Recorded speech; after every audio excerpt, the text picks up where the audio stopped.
My junior year in the spring, I got hit with a foul ball off the mask, and that was my first concussion. But I had time to recover, and my classes weren't difficult, and that was no issue. My second one was over the summer, where there was a play at the plate, and the guy just almost knocked me out. Almost, I can't really remember like 10 minutes before and after, and then this last one was in Florida. I went to block a ball. I'm a catcher. I went to block a ball, and the guy's backswing came around and hit me in the head. I might have a little mark still. But it didn't really hit me because my adrenaline was going until like a half hour after, and that's when I was really just out of it and dazed. Kind of felt like I was watching the game on a TV instead of actually being there. And from then on, I mean, the week in Florida was okay. I thought it'd be okay, but when I went back to school and got everything going back, tried to jump right back into life, that's where it hit me pretty hard. The first day was in class, and I've never had issues in class. And the first day I went, just afterwards, I just couldn't remember really anything we talked about, and it hit me pretty hard. It was hard for me to follow along, and I kind of felt like, am I going to get better at that point? It was early thinking that, but at the same time, I couldn't control my emotions with what was going on. It was really difficult. I felt like I was kind of letting the team down, but they knew that there's nothing I could do. And just the fact just not going on road trips was really tough for me, and just really frustrating not being in the dugout. And I knew that if I couldn't play, just my presence in the dugout would help a lot, and I think it did when I came back. Not knowing that I'm not 100%, knowing that I can't catch, knowing that my hand-eye might be a little off, but just knowing that, you know what, I can still be a good teammate and be supportive in the dugout. People really appreciated that and would tell me, you know, it sucked that I was out for that long, but you came back a great leader, and just having that reassurance helped too.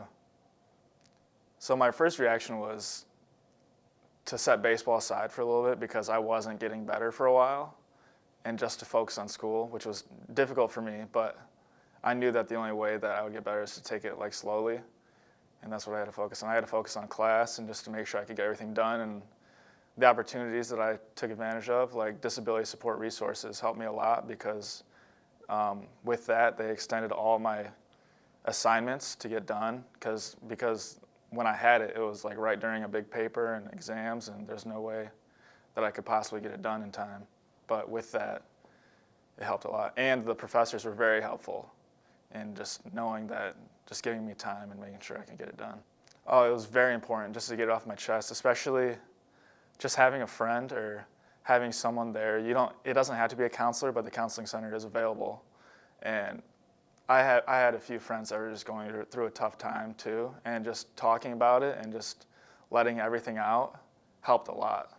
Well, I was able to go to Mark and my athletic trainer. They're very helpful, Emily Aaron, and just talking to them about it was just another avenue that I could go to just let it out, because anytime I would just keep something in, I would just feel worse, and the stress is what really held me back, I think, and gave me anxiety. But just having those avenues to talk to helped a lot. It's not weird to feel different and to not feel normal, and it's okay to talk to people about it, and everyone's a lot more understanding than you'd think, and just having everywhere to go to and just not thinking that you're alone, because you're not. There's always places and people that'll help you. That's what helped me a lot going through it, and just the fact that you might think that someone looks perfect, but behind the scenes you really just don't know, and that's okay to just know that, you know, not everyone's okay, and it's okay to not be okay. It's normal. You have to reach out. It's okay to reach out, thinking, like, knowing yourself and knowing that you're not where you want to be or need to be. The only way that is going to get fixed is if you reach out yourself, because no one's going to know if you just keep it in. Just feeling happy with yourself and feeling happy with your state of mind and not thinking that you have to be this person. Just knowing that you have self-worth in yourself. The stress and anxiety part came after the fact, and I've never had anxiety like I did during my concussion, and I still have it a little bit now, and no one knew that either, because just like I said, you don't know what people are actually going through until they tell you. And that's what helped me. I had to go to people to talk to them about it, and they were very open. Mark Stessner was open when I went to talk to him, and it just helped a lot getting that off my shoulders and just telling him that I'm not 100% and I'm going through a lot. And he was there to help me and just offered me help through the counseling center and DSR, and it just comforted me, I guess you could say. Thank you for listening.